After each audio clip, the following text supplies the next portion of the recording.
बुलढाणा जिल्ह्यातलं चिखला काकड हे गाव चर्चेत आलंय। विषय छत्रपती शिवाजी महाराजांच्या पुतळ्याचा।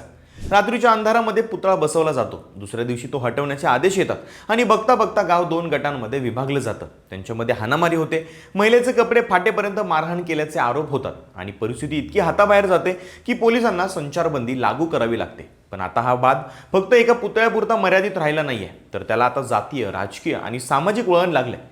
एका बाजूला अमानुष मारहाणीचे आरोप होत आहेत, तर दुसऱ्या बाजूला हा सगळा कट असल्याचा आरोप केला जातोय। मनोज जरांगे पाटलांनी सुद्धा यामध्ये उडी घेतली होती, तर वंजारी समाजाने सत्यकथन मेळावा सुद्धा आयोजित केला होता। चिखला गावामध्ये नक्की काय घडलंय, हा वाद एवढा का पेटलाय, 3 फेब्रुवारी पासून ते 20 फेब्रुवारी पर्यंत आणि संचारबंदी पासून आजपर्यंत नेमकं काय काय घडलं, सविस्तर जाणून घेऊयात आजच्या या व्हिडिओमधून। नमस्कार, मी शुभम गोरे आणि तुम्ही पाहताय लगाव बत्ती। या सगळ्या प्रकरणाची सुरुवात झाली 4 फेब्रुवारी 2025च्या रात्री।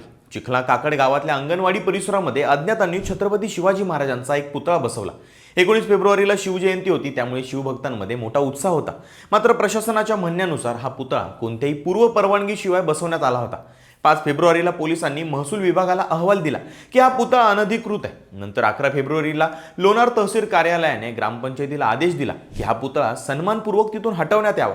इथेच वादाला खरी सुरुवात झाली। ग्रामपंचायतीच्या एका गटाचं असं म्हणणं होतं की ज्या जागेवरती पुतळा बसवलाय ती जागा गावातील लग्न समारंभ आणि सार्वजनिक कार्यक्रमांसाठी वापरली जाते, त्यामुळे पुतळा ग्रामपंचायतीच्या हद्दीत दुसऱ्या जागी बसवावा। पण दुसऱ्या गटाचं असं म्हणणं होतं की एकदा बसवलेला महाराजांचा पुतळा तिथून हलवणं हा महाराजांचा अपमान आहे। हा वाद धुमसत असतानाच तारीख उजाडली 20 फेब्रुवारी। 20 फेब्रुवारीच्या संध्याकाळी वातावरण अचानक तापलं। पुतळा हटवण्याच्या हालचालींवरून 2 गट आमने सामने आले। बघता बघता शब्दाने शब्द वाढला आणि दगडफेक, हाणामारी सुरू झाली।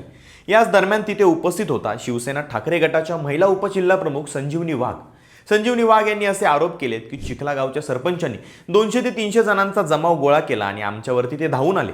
30 ते 35 जणांनी मला घेरलं, मला लाथाबुक्क्यांनी मारहाण केली आणि माझे कपडे फाडण्याचा प्रयत्न केला। तुझा सुद्धा संतोष देशमुख करू अशी धमकी मला दिली गेली, असाही आरोप संजीवनी वाघ यांनी केलाय। या घटनेचे व्हिडिओ सोशल मीडियावरती व्हायरल झाले आणि बघता बघता संपूर्ण महाराष्ट्रात याचे पडसाद उमटले। देऊळगाव राजा, मलकापूर, पांगरा आणि बीबी यांसारख्या ठिकाणी कडकडीत बंद पाळण्यात आला। या पार्श्वभूमीवर पोलिसांनी गुन्हे नोंदवून कारवाई सुरू केली। चिखला काकडचे सरपंच गणेश काकड यांच्यासोबत 23 जणांना अटक करण्यात आली। दुसरीकडे गावचे सरपंच गणेश काकड यांनी सुद्धा आपली बाजू मांडली।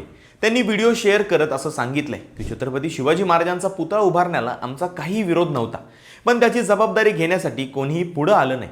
त्यानंतर गाव पातळीवरती बैठक घेण्यात आली आणि एकमताने असं ठरलं की ही जागा अंगणवाडीची आहे, लहान मुले तिथं खेळतात। गावच्या भौगोलिक स्थितीनुसार 100 ते 150 लोक बसतील एवढी मोठी जागा तिथे नाहीये, म्हणून मी त्यांना 3 वेगळ्या वेगळ्या जागा सुचवल्या। रीतसर परवानगी घेऊन अश्वारूढ पुतळा उभारूया असंही मी त्यांना सांगितलं। मी स्वतः 7,500 रुपये वर्गणी सुद्धा दिली। तरीही काही महिलांचा हट्ट होता की पुतळा त्या जागेवरतीच बसवला जावा। गावात जो काही वाद झाला त्याबद्दल सुद्धा काकडे यांनी असं स्पष्टीकरण दिलंय की जो वाद आणि जी मारामारी झाली ती महिलांमध्ये झाली। दोन्ही गटातल्या महिला उपस्थित होत्या। मी या वादामध्ये कुठेही नव्हतो। त्या महिलेचे कपडे स्वतः फाडले की इतर महिलांनी फाडले याची मला कल्पना सुद्धा नाहीये। मी या संपूर्ण प्रकरणामध्ये कुठेही सामील नव्हतो। मीडियावरती येणारी व्हिडिओ मागची सत्य परिस्थिती वेगळी आहे असं काकड यांचं म्हणणं आहे। आम्हाला जाणीवपूर्वक टार्गेट केलं जात आहे। संजीवनी वाघ यांनी केलेले आरोप हे राजकीय हेतूने प्रेरित आहेत आणि वंजारी समाजाला बदनाम करण्याचा हा प्रयत्न आहे असं सुद्धा गणेश काकड असं म्हणाले। यामुळे या वादाला आता एक वेगळ्या जातीय वळणाची धार मिळाली। गावामध्ये तणाव इतका वाढला होता की पोलिसांनी कलम 163 नुसार संचारबंदी लागू केली।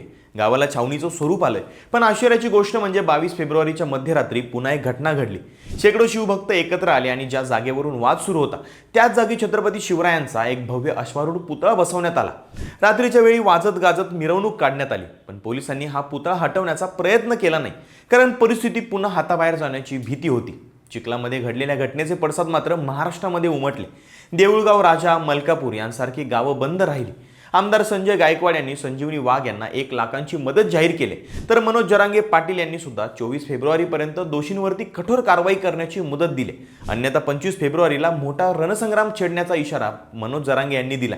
ह्या सगळ्या गोष्टी झाल्यात महाराजांच्या पुतळ्यावरून। पण इथे एक गोष्ट समजून घेणं गरजेचं आहे की महाराष्ट्र सरकारच्या नियमानुसार सार्वजनिक ठिकाणी पुतळा बसवण्यासाठी जिल्हाधिकारी, पोलीस प्रशासन आणि स्थानिक स्वराज्य संस्थेची परवानगी लागते। जर परवानगी नसेल तर तो पुतळा अतिक्रमण मानलं जातं. पण जेव्हा विषय महाराजांच्या पुतळ्याचा येतो तेव्हा लोकांच्या भावना या जास्तच आक्रमक असतात. त्यामुळे चिखला गावातल्या प्रकरणामध्ये वातावरण जास्तच चिघल. आता सत्य नक्की कोणाच्या बाजूने आहे हे पोलीस तपासामध्ये निष्पन्न होईलच. पण छत्रपती शिवाजी महाराजांचा वापर काही राजकीय किंवा सामाजिक गोष्टी चिघळवण्यासाठी होत असेल तर ती गोष्ट वाईट आहे. बाकी तुमचं या सगळ्या प्रकरणावरती काय मत आहे कमेंट्स करून नक्की सांगा आणि लगावबत्ती या यूट्यूब चॅनलला सबस्क्राईब करायला विसरू नका.